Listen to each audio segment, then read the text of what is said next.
Hello जानू। अच्छा बोलो ना। तुम्हारे घर पे आया हूँ, तो मिले आओ ना। नहीं कोई देख लेगा तो।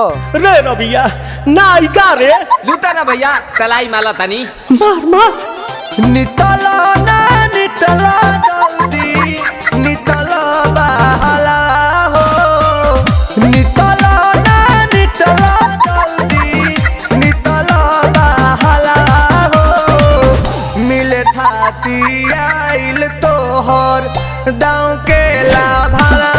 ठीक है आती हूँ मिलने। जानू आ गया। बोलो ना क्या हुआ। एगो किस दो ना।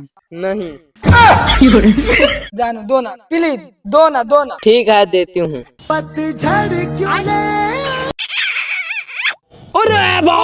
जानू प्लीज और एगो दो ना। भागली की मत चौदह। करो हाथ जोड़ के मैं